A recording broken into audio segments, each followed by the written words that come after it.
সুপ্রিয় দর্শক, আসসালামু আলাইকুম। আশা করছি আপনারা প্রত্যেকে ভালো আছেন। আজ ২৮ ফেব্রুয়ারি শনিবারের আলোচনায় স্বাগত জানাচ্ছি। অত্যন্ত ভারাক্রান্ত হৃদয়ে শুরু করছি, কারণ সেই যে যুদ্ধ ভাব এবং আমেরিকা হামলা করে শেষ পর্যন্ত আমেরিকা এবং ইসরায়েল ইরানে হামলা চালিয়েই বসেছে। আজকের আলোচনায় আমরা কয়েকটি সেগমেন্টে কথা বলবো। প্রথমটি থাকবে যে হামলা কখন হলো, কিভাবে হলো, এবং মার্কিন ইসরায়েলি হামলায় ইরানের কি কি ক্ষতি হলো। সেই সঙ্গে দ্বিতীয় পর্বে বলবো যে ইরান কোথায় কোথায় হামলা চালালো এবং কি কি ক্ষয়ক্ষতি হলো। এরপরে ইরানের কর্মকর্তাদের বক্তব্য, বিশেষ করে ইরানের পররাষ্ট্রমন্ত্রী কি বলেছেন সেটি জানাবো, এবং সবশেষে থাকবে বিশ্ব নেতৃবৃন্দের বক্তব্য, যে বিশ্বের কোন দেশ এই হামলার ব্যাপারে কি প্রতিক্রিয়া জানিয়েছে।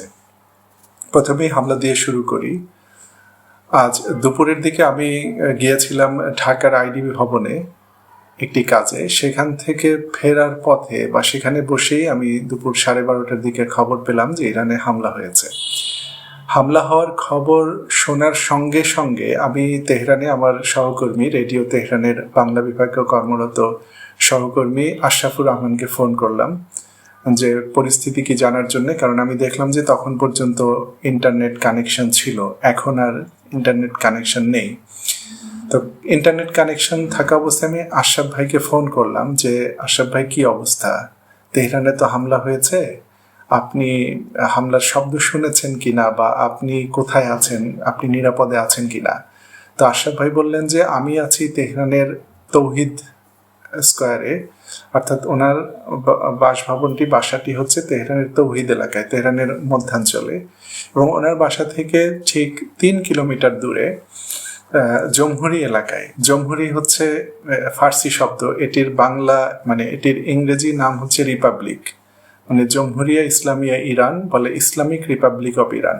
তো জমহুরি শব্দটা নাউন হিসেবে এখানে ব্যবহৃত হবে। এটার বাংলাদেশে অনেক মিডিয়া লিখেছে রিপাবলিক এলাকা, আসলে রিপাবলিক এলাকা হবে না, জমহুরি এলাকাই হবে।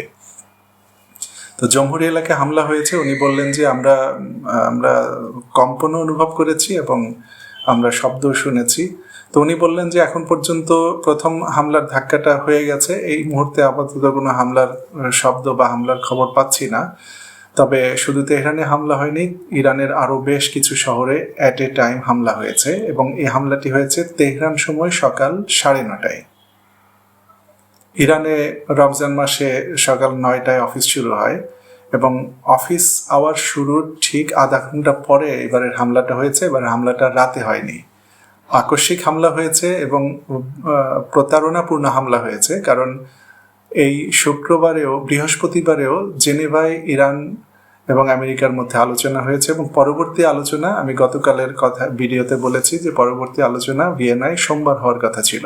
ঠিক গত বছর জুন মাসে যেরকম আলোচনার মাঝখানে না বলে কয়ে হামলা হয়েছে, তবে গতবারের হামলাটা ছিল বেশি প্রতারণাপূর্ণ, কারণ তখন হামলার কোনো প্রস্তুতির খবরই ইরান জানতো না।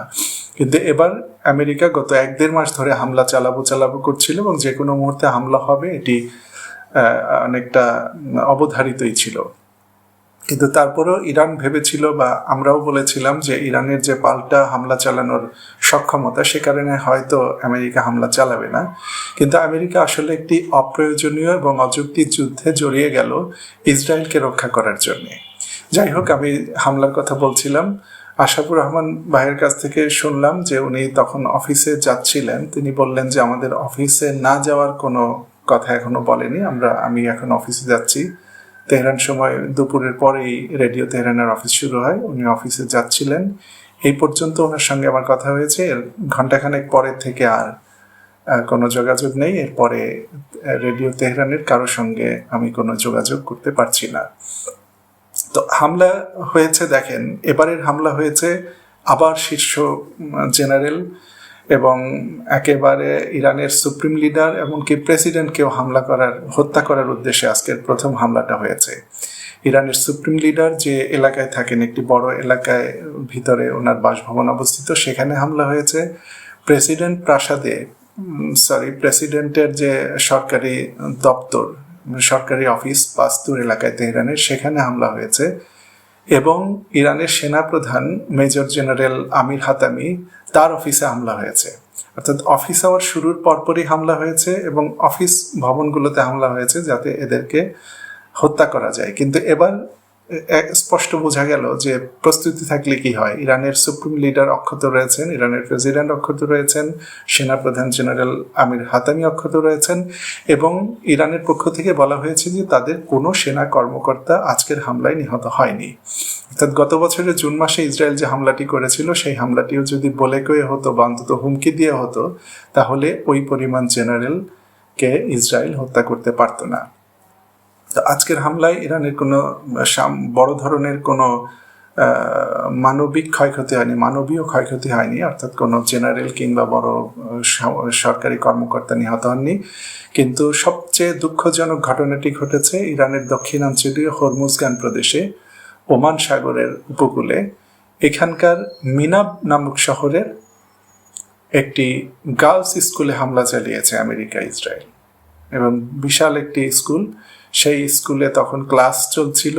এই স্কুলে হামলায় আমি একটু আগে পর্যন্ত যে পরিসংখ্যান পেলাম 57 জন নিহত হয়েছেন এবং এই 57 জনের 50 জনের বেশি হচ্ছে অল্প বয়সী স্কুল ছাত্রী, অর্থাৎ কোমলমতি শিক্ষার্থী, ধরেন ক্লাস 5, 6, 4, 3 এই ধরনের ছাত্রী। এবং আমি একটি ছবি দেখেছি, সেই ছবিটি দেখার মতো নয়, বিভীষিকাময় ছবি। একটি ছাত্রী, ওর বয়স হয়তো 8-9 বছর হবে, ও নিহত হয়েছে এবং 60 জন এখানে আহত হয়েছেন। 57 জন নিহত, 60 জন আহত। এবং সাংবাদিক বলছিলেন, ইরানের সাংবাদিক, যে এখনো ধ্বংসস্তূপের মধ্যে অনেকে আটকে আছেন, হয়তো তাদেরকে আর বাঁচানো সম্ভব হবে না, সবাই হয়তো নিহত হয়েছেন। তাহলে এই হতাহতের সংখ্যা আরো বাড়তে পারে। আমেরিকা যে হামলা চালিয়েছে, প্রেসিডেন্ট ট্রাম্প বলেছেন আমরা এবার ইরানকে ধুলোর সঙ্গে মিশিয়ে দেব। মানে সোজা কথায় ইরানকে ধুলোর সঙ্গে মিশিয়ে দেবে। বিশেষ করে ইরানের ক্ষেপণাস্ত্র শক্তি এবং ইরানের নৌশক্তিকে একেবারে জিরোতে পরিণত করবেন, এই কথা বলেছেন প্রেসিডেন্ট ট্রাম্প। তো আমরা বলেছিলাম যে বিশ্বের সেরা মিথ্যাবাদীর একজন মিথ্যাবাদী হচ্ছে প্রেসিডেন্ট ট্রাম্প।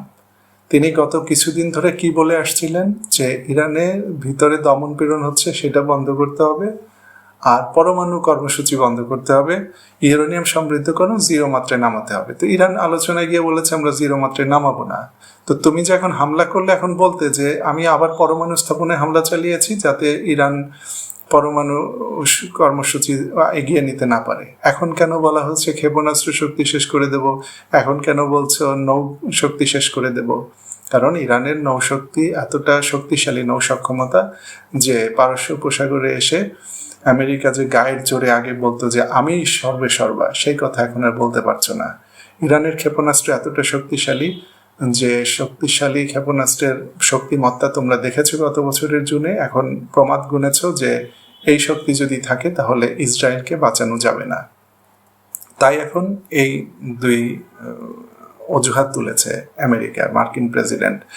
যাই হোক, আজকের ইরানের উপরে যে হামলা হয়েছে, অন্য কোনো জায়গায় কতজন নিহত হয়েছে, কতজন আহত হয়েছে এরকম কোনো খবর আসেনি। বিশেষ করে হামলাগুলো নির্দিষ্ট সরকারি স্থাপনা এবং সামরিক স্থাপনায় চালানো হয়েছে। কোনো কোনো খবরে বলা হচ্ছে যে পরমাণু স্থাপনায়ও হামলা হয়েছে। এই হামলার প্রতিক্রিয়ায় আপনি দেখুন কত বড় আত্মসম্মান বোধহীন হলে মানুষ এরকম কথা বলতে পারে। ইরানের যে আমেরিকায় প্রবাসী ইরানের সাবেক স্বৈরশাসক রেজা শাহ পাহলভির ছেলে, তিনি বলেছেন যে ইরানি জনগণ তোমরা এখন খুশি হতে পারো, তোমরা এখন আত্মতৃপ্তি লাভ করতে পারো, কারণ হচ্ছে যে তোমাদেরকে প্রেসিডেন্ট ট্রাম্প, তিনি আমেরিকার প্রেসিডেন্ট বলছেন না, তিনি বলছেন যে প্রেসিডেন্ট ট্রাম্প তোমাদেরকে উদ্ধার করার জন্য যে মানে একটা সুসংবাদ দিয়েছিলেন যে তোমাদেরকে উদ্ধার করতে আসবেন, এই যে আমেরিকার প্রেসিডেন্ট তোমাদেরকে উদ্ধার করতে এসেছেন এবং তোমরা এখন খুশি থাকো, আর কিছুদিনের মধ্যেই আমরা স্বাধীন হয়ে যাব। এখানে একটি দৃশ্যপট মনে পড়ে গেল, সেটা হচ্ছে যে পলাশীর প্রান্তরে 1757 সালের 23শে জুন যখন মীর জাফরি করে নবাব সিরাজউদ্দৌলার বাহিনীকে হারিয়ে দিলেন, তখন ব্রিটিশ বাহিনী সেখানে নবাবের রাজপ্রাসাদের দিকে অগ্রসর হচ্ছিলেন এবং ব্রিটিশ বাহিনীর যে কয়েকশো সৈন্য ছিল তার চারপাশে হাজার হাজার এই মুর্শিদাবাদের আম্রকাননে মুর্শিদাবাদের যে স্থানীয় বাঙালি জনগোষ্ঠী তারা সেখানে হাজার হাজার জন উপস্থিত ছিল এবং সেই রবার্ট ক্লাইভ সে পরবর্তীতে তার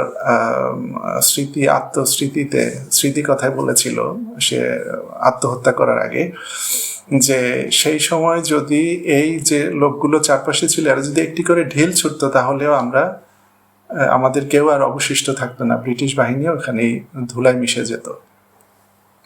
তাহলে এখন আমরা ইরানের রেজা শাহ পাহলভীর ছেলের কথায় বুঝতে পারছি যে তার দেশে হামলা হচ্ছে, তার দেশের স্কুল ছাত্রী নিহত হচ্ছে, তার দেশের স্থাপনাগুলো ধ্বংস হচ্ছে, আর সে খুব আত্মতৃপ্তিতে ভুগছে এবং বলছে যে ইরানি জনগণ তোমরা এখন খুশি হতে পারো, আমরা শিগগিরই এই ইসলামী সরকারের হাত থেকে মুক্তি পেতে যাচ্ছি। প্রেসিডেন্ট ট্রাম্প আরেকটি কথা বলেছেন খুব ইন্টারেস্টিং, সেটি হচ্ছে যে ইরানের সশস্ত্র বাহিনীকে, বিশেষ করে ইরানের ইসলামী বিপ্লবী গার্ড বাহিনীর যে কর্মকর্তা যেসব সৈন্য রয়েছেন তাদেরকে বলেছেন যে তোমরা অস্ত্র সমর্পণ করো, তোমরা যারা অস্ত্র সমর্পণ করবে তাদের কোনো ভয় নেই, তাদের কোনো ক্ষতি হবে না, আর যারা অস্ত্র সমর্পণ না করবে তাদের জন্য চড়া মূল্য দিতে হবে, সর্বনাশ করে ফেলবো তোমাদেরকে আমরা। তো ইরানের পৃথিবীর অন্য যে কোনো দেশের সেনাবাহিনী হলে হয়তো ভয় পেয়ে যেত, কিন্তু ইরানের সশস্ত্র বাহিনীকে ট্রাম্প এই হুমকিটি দিয়ে এদের মনের যে জোর, মনোশক্তিকে আরো বাড়িয়ে দিয়েছেন, কারণ এই একটা সেনাও তার দেশ রক্ষার দায়িত্ব থেকে পিছনে ফিরে তাকাবে না। সে এখন তার মধ্যে শাহাদাতের জজবা অনেক বেড়ে গেল। ইরানের সেনাবাহিনী সহ ইরানের জনগণের বেশিরভাগই, দু একজন যে দুর্বল মানসিকতা সম্পন্ন মানুষ পাওয়া যাবে না তা না, কিন্তু বেশিরভাগই শাহাদাতের জন্য এবং নিজের জীবন বিলিয়ে দেওয়ার জন্য তারা প্রস্তুতি নিয়েছে। বিশেষ করে সেনাবাহিনীর যে লোকজন আছে তারা তাদের শেষ রক্তবিন্দু দিয়ে হলেও তাদের দেশকে রক্ষা করবে। এটি একদিন দুই দিনের কথা না, 4000 বছর ধরে একটা সভ্যতা ইরানের। আমেরিকার যখন কোনো অস্তিত্বই ছিল না, আমেরিকা তো আবিষ্কার হয়েছে 400 বছর আগে। 400 বছরের আগে থেকে, তারও 3600 বছর আগে থেকে ইরানের লিখিত ইতিহাস রয়েছে। তো এরকম একটি দেশকে আমেরিকা ভয় দেখায় যে তোমরা আত্মসমর্পণ করো, নইলে খবর আছে। তো ইরান আত্মসমর্পণ করবে না। এইবার বলি, প্রতি মুহূর্তে আপডেট আসবে। আমার পক্ষে সমস্ত তথ্য, সমস্ত হতাহতের খবর কোথায় কি হলো সমস্ত তথ্য দেওয়া হয়তো সম্ভব হবে না, তবে যতটুকু সম্ভব আমি দেওয়ার চেষ্টা করব। ইরান হামলা চালিয়েছে 7টি দেশে, অর্থাৎ 6টি দেশের মার্কিন ঘাঁটিতে হামলা চালিয়েছে। কাতার, কুয়েত, সংযুক্ত আরব আমিরাত, আবুধাবি এরকম, এবং বাহরাইন, বিশেষ করে বাহরাইনের মার্কিন 5ম নৌবহরের সদর দপ্তর হচ্ছে বাহরাইনে, এবং সেই বাহরাইনের সেই সাগর তীরে যে আমেরিকার সদর দপ্তর সেখানে হামলা হয়েছে, এবং সবগুলো মার্কিন ঘাঁটিতে আজকে হামলা হয়েছে। এবং এই হামলাটা এবার হয়েছে জাস্ট আধা ঘন্টার মধ্যেই, ইরান আক্রান্ত হওয়ার আধা ঘন্টার মধ্যে, মাত্র আধা ঘন্টা সময় নিয়েছে এবার। গত বছর জুনে ইরানকে 12 থেকে 14 ঘন্টা সময় নিতে হয়েছিল, কারণ তখন ইরান প্রস্তুত ছিল না। এবার ইরান প্রস্তুত ছিল, মাত্র আধা ঘন্টার মধ্যে হামলা হয়েছে। এবং তেল আবিবে আগুন জ্বলেছে। তেল আবিব কঠোরভাবে ইসরায়েল নিউজ নিষেধাজ্ঞা দিয়ে রেখেছে যাতে বাইরে না আসে। তারপরেও তেল আবিবের বিভিন্ন ভবনে আগুন জ্বলতে দেখা গেছে। হাইফায় হামলা হয়েছে, বীরশেবাতে হামলা হয়েছে। অর্থাৎ ইসরায়েলের বিভিন্ন শহরে ক্ষেপণাস্ত্র এবং ইরানি ড্রোন আঘাত এনেছে। মধ্যপ্রাচ্যের 6টি ঘাঁটিতে হামলা হয়েছে, 6টি ঘাঁটিতে আঘাত এনেছে। এবং ইরানের মজার ব্যাপার, ইরানের সর্বোচ্চ জাতীয় নিরাপত্তা পরিষদের সচিব তিনি সাক্ষাৎকারে বলেছেন, আমি নিজে সাক্ষাৎকারটি শুনে আসলাম এই মুহূর্তে, তিনি বলেছেন যে আমরা যে প্রতিশ্রুতি দিয়েছিলাম যে আমরা যদি আক্রান্ত হই তাহলে ইসরায়েলে হামলা চালাবো, মার্কিন ঘাঁটিগুলোতে হামলা চালাবো, এবং আমরা প্রত্যেকটি প্রতিশ্রুতি রক্ষা করেছি। সবগুলো মার্কিন ঘাঁটিতে হামলা চালিয়েছি এবং ইসরায়েলে হামলা চালিয়েছি। সংযুক্ত আরব আমিরাতে শুধুমাত্র একজনের মৃত্যুর খবর এসেছে, সে হচ্ছে সংযুক্ত আরব আমিরাতের অধিবাসী। তিনি ক্ষেপণাস্ত্রের শার্প লাইনের আঘাতে নিহত হয়েছেন। আর কোথাও থেকে হতাহতের খবর এখন পর্যন্ত আসেনি, হয়তো সামনে আসবে। তো ইরানের এই নিরাপত্তা কর্মকর্তা বলছিলেন যে আমরা আজকে যেটুকু দেখিয়েছি এটুকু হচ্ছে আমাদের এন্টারটেইনমেন্ট। উনি যে শব্দটা ব্যবহার করেছেন এটি ছিল এন্টারটেইনমেন্ট, আমাদের মূল হামলা এখনো শুরু হয়নি, আমরা মূল আঘাত হানব। তবে আমরা এখনই আমেরিকাকে এবং ইসরায়েলকে সতর্ক করে দিচ্ছি যে তারা যেন এখনো বিরত হয়, এখনো যেন নিজেদেরকে সংবরণ করে, থেমে যায়। যদি থেমে না যায় তাহলে কিন্তু আমাদের প্রত্যাঘাত অনেক বেশি শক্তিশালী হবে। তো ইরানের এই কর্মকর্তার কথার সঙ্গে গত বছর জুনের ইরানের পাল্টা হামলার সঙ্গে যদি আমরা মেলাই তাহলেও মিলে যায়। ইরান 12 ঘন্টা পরে যে পাল্টা হামলা চালিয়েছিল, সেই হামলায় ইরান প্রথমে অল্প অল্প করে পাল্টা আঘাত হানে এবং আস্তে আস্তে ইরানের ক্ষেপণাস্ত্রের মাত্রা বাড়ছিল। বাড়তে বাড়তে শেষের দিকে গিয়ে ইরানের সর্বোচ্চ মাত্রায়, অনেক কঠিন মাত্রায় ইরান আঘাত এনেছিল এবং বলা হচ্ছে যে সেই আঘাতেও ইরান তার মূল অস্ত্রগুলো ব্যবহার করেনি। আজকেও ইরান যে হামলাগুলো চালিয়েছে এটি খুবই একটা সাধারণ হামলা, জাস্ট কয়েকটি ক্ষেপণাস্ত্র হয়তো আঘাত এনেছে, কিন্তু ইরান হুঁশিয়ারি দিয়েছে যে পাল্টা হামলা কিন্তু আমাদের ভয়াবহ হবে। আর ইরান এইবারের পাল্টা হামলার নাম দিয়েছে ট্রু প্রমিস 4। এটি হচ্ছে সিরিজ। এর আগে ট্রু প্রমিস 1, 2, 3 ছিল। 3 ছিল গত বছরের জুন মাসে, 1, 2 ছিল সেই গাজা যুদ্ধের সময়, আর এটি হচ্ছে ট্রু প্রমিস 4। আর এটির বিশেষ নাম দেওয়া হয়েছে খাইবার অভিযান। আপনারা জানেন যে রাসূলুল্লাহ সাল্লাল্লাহু আলাইহি ওয়াসাল্লামের যুগে খাইবার যুদ্ধ হয়েছিল ইহুদিদের বিরুদ্ধে এবং সেই যুদ্ধে মুসলমানরা বিজয়ী হয়েছিলেন। তো এবার ইসরায়েলের বিরুদ্ধে এই যে যুদ্ধ, ইসরায়েল এবং আমেরিকার বিরুদ্ধে এই যুদ্ধের নাম দিয়েছে ইরান খাইবার অভিযান। তো নামের মানে নামকরণের ভিতরেই এর তাৎপর্য লুকিয়ে রয়েছে।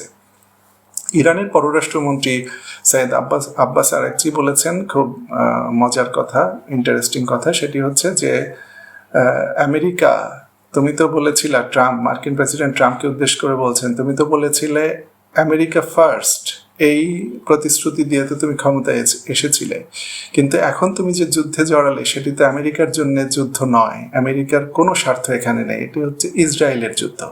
তাহলে আমেরিকা ফার্স্টের জায়গায় তুমি আসলে ইসরায়েল ফার্স্ট এই নীতিতে এখন ইরানের বিরুদ্ধে যুদ্ধ শুরু করেছো।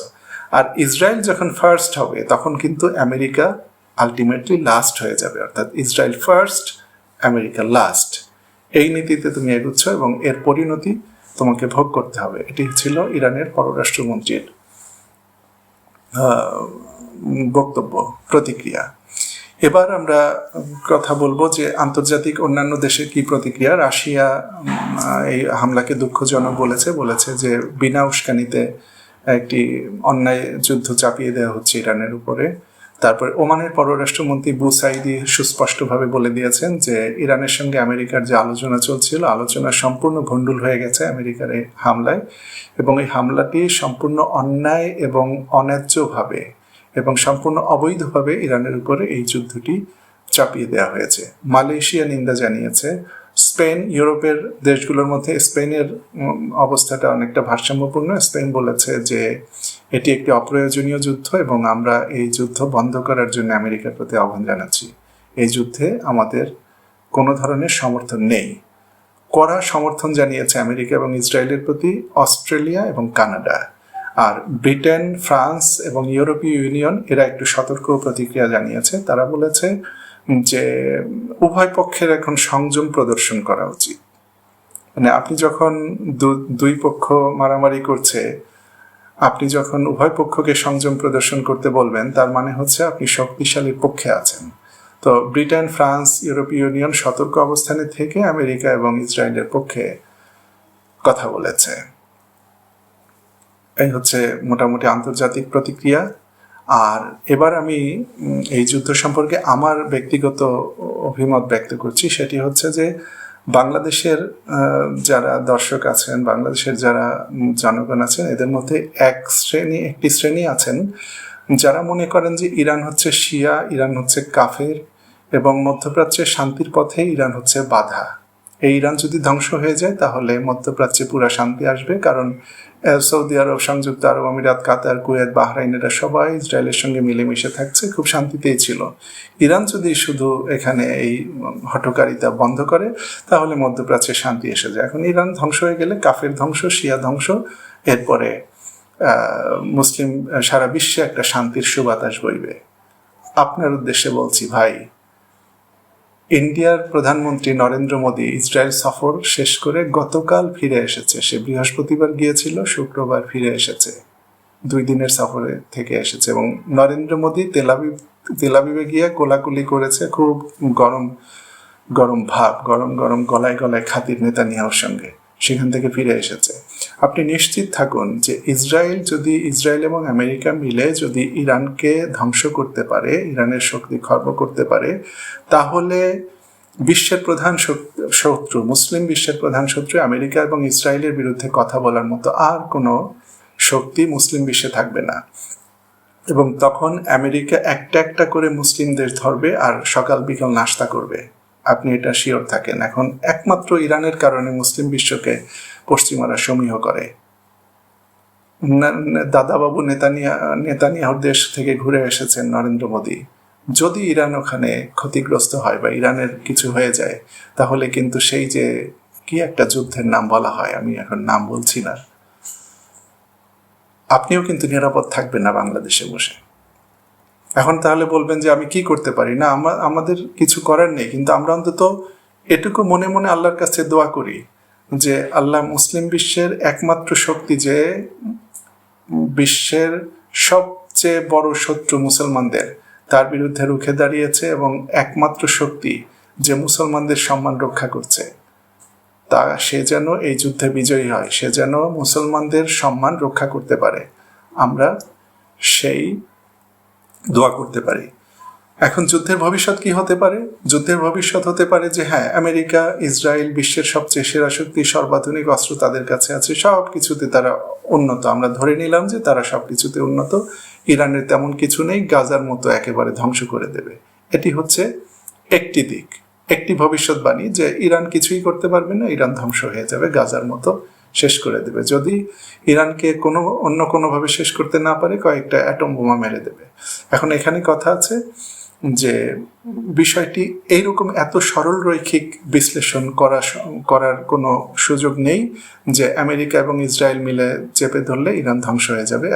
বিষয়টি এত সোজা নয়। ইরান পাল্টা হামলা চালাবে এবং ইরান শেষ রক্তবিন্দু দিয়ে হামলা চালাবে। আমি এর আগে এক ভিডিওতে বলেছি, আমেরিকান যেসব সৈন্য এখানে হামলা চালাতে এসেছে, তাদের মনের মধ্যে কোনো ধরনের নৈতিক মনোবল নেই। তারা আগ্রাসী শক্তি, সে জানে যে ইরান আক্রমণ চালায়নি, ইরান আমাদের কোনো ক্ষতি করেনি, ইরান নিজের মতো করে চলছিল, সে নিজের মতো করে সে সংসার করে ধর্ম করে যাচ্ছিল, সে কারো সাথেও ছিল না, পাচেও ছিল না। তাহলে আমি কেন এখানে হামলা করতে আসলাম? নৈতিক মনোবল আমেরিকার সৈন্যদের 0, আর ইরানি সৈনিকদের মনোবল 100% তুঙ্গে, এবং তারা তাদের দেশ রক্ষা করছে। তারা আক্রান্ত হয়েছে, তারা শক্তির মাধ্যমে, বহিঃশত্রুর মাধ্যমে আক্রান্ত হয়েছে। তারা তাদের দেশকে রক্ষা করবে, তারা তাদের মাতৃভূমি রক্ষা করবে, তারা তাদের মা বোনের ইজ্জত রক্ষা করবে। তাহলে দুই পক্ষের সৈন্যদের যে মানসিক মনোবল, মনের যে মনোবলের দিক থেকে তারা কে কতটা অবস্থায় থাকবে আপনি বলেন। তো ইরান তার সর্বশক্তি দিয়ে চেষ্টা করবে, এবং আমরা এই আশা করতে পারি যে মুসলমানদের প্রথম কেবলা আল আকসা, বাইতুল মুকাদ্দাসকে মুক্ত করার জন্য ইরান এই যুদ্ধে জড়িয়েছে। ইরান যদি ফিলিস্তিনকে সমর্থন না করত, ইরান যদি ইসরায়েলের বিরুদ্ধে অবস্থান না নিত, তাহলে আজকে ইরানের এই পরিণতি হতো না। ইরান যদি সৌদি আরবের মতো, কাতার, কুয়েতের মতো নিজেদের স্বার্থ বিকিয়ে দিয়ে তাদের সাথে গলায় গলায় ভাব দেখাতো, তাহলে ইরানকে এই পরিস্থিতিতে পড়তে হতো না। ইরান মুসলিম বিশ্বের প্রথম কিবলা মুক্ত করতে চেয়েছে এবং এখনো চায়, এবং আশা করছি আমরা, যদি এই যুদ্ধের একটা কিছু হয়ে যায়, একটা আমেরিকান যুদ্ধ জাহাজ যদি ইরান ডুবিয়ে দিতে পারে, তাহলে মার্কিন সাম্রাজ্যবাদের পতন শুরু হবে, ইসরায়েলের পতন হবে, আমরা আবার আল আকসা মসজিদ ফিরে পাবো, মুসলিম বিশ্বের প্রথম কেবলা আবার মুক্ত হবে, ফিলিস্তিন আবার মুক্ত হবে। আমরা সেই আশায় থাকি। আমরা উল্টো আশা না করি, আমরা উল্টো ইরান ধ্বংস হয়ে যাক সেই কামনা না করি। আর এখানে আরেকটি কথা বলতে ভুলে গিয়েছিলাম, সৌদি আরবের যে যুবরাজ MBS মোহাম্মদ বিন সালমান, তিনি আজকে সংযুক্ত আরব আমিরাতের যে প্রেসিডেন্ট সাম জায়েদ, তাকে ফোন করে বলেছে যে এই যে ইরান তোমাদের দেশে হামলা চালিয়েছে, এর বিরুদ্ধে আমি তোমাদের পাশে আছি। আমরা সবাই ভাই ভাই, আমি, তুমি, আমেরিকা, ইসরায়েল ভাই ভাই। মানে এই অংশটুকু আমি নিজে থেকে বলছি। প্রথম অংশটি MBS এর, যে আমরা সবাই ভাই ভাই, ইসরায়েল আমেরিকা ভাই ভাই, ইসরায়েল আমেরিকা সৌদি আরব, আমরা আরব আমিরাত সবাই ভাই ভাই, ইরানের ধ্বংস চাই। এই হচ্ছে সৌদি আরবের নেতার বক্তব্য। যাই হোক, আশা করছি আজকের ভিডিও থেকে কিছুটা হলে আপনারা উপকৃত হয়েছেন। অনেকেই দাবি করেছেন যে ঘন্টায় ঘন্টায় যেন আমি আপডেট দেই। না ভাই, ঘন্টায় ঘন্টায় আপডেট দেওয়া সম্ভব হবে না। দিনে একটা করে দিচ্ছি, একটা করেও যদি চালিয়ে যেতে পারি, কারণ আমার পেশাগত ব্যস্ততা রয়েছে, একটা করে চালিয়ে যেতে পারি ভালো। আর যদি অনেক বেশি চেষ্টা করি, হয়তো 2টি ভিডিও দিতে পারবো। সকালে একটা দেব সারা রাতের আপডেট নিয়ে, আর সন্ধ্যায় একটা দেব সারাদিনের আপডেট নিয়ে। ভালো থাকুন, সুস্থ থাকুন। আল্লাহ হাফেজ।